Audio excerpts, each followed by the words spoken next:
Once upon a time, in ancient Israel, the people demanded a king. They didn't want to be different anymore. They wanted a ruler like all the other nations had. So, God gave them Saul. He looked handsome, tall and strong like a natural warrior. At first, Saul tried, but leading a nation wasn't easy. He started making decisions out of fear and insecurity instead of faith. In the book of 1 Samuel 13 verses 9 to 14, we are told of how Saul got impatient before a big battle. Instead of waiting for the prophet Samuel to offer a sacrifice to God, Saul did it himself, a job only priests and prophets were allowed to do. That was his first big mistake. Another significant error occurred when, in a subsequent event documented in 1 Samuel 15 verses 1 to 23, King Saul succumbed to the fear of public opinion and chose to disregard the divine instructions conveyed by the prophet Samuel, which mandated the complete destruction of all that belonged to Amalek. But Saul and his men spared the Amalekite king Agag and kept the best loot and everything that appealed to them. Samuel rebuked him. "You disobeyed God," he said. Saul tried to explain himself, but the damage was done. God wanted a king who would obey and wait on him, not take matters into his own hands. That day, Samuel told Saul, "God has rejected you as king." From that moment on, Saul still wore the crown physically, but spiritually he was dethroned.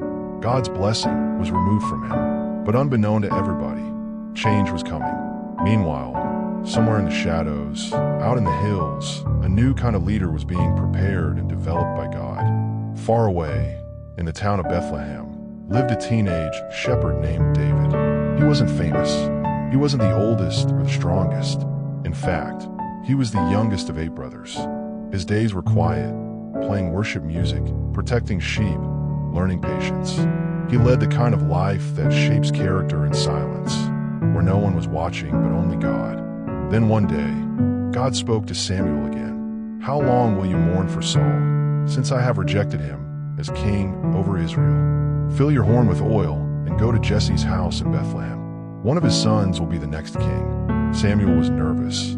Saul was still on the throne, but he obeyed. He arrived quietly and asked to meet Jesse's sons. When he arrived at Jesse's house, one by one, Jesse introduced his sons. Samuel saw tall, impressive young men and thought, "This must be the one." But God whispered, "Don't look at how tall or strong he is. People judge by outward appearance, but I look at the heart." After 7 sons, none were chosen.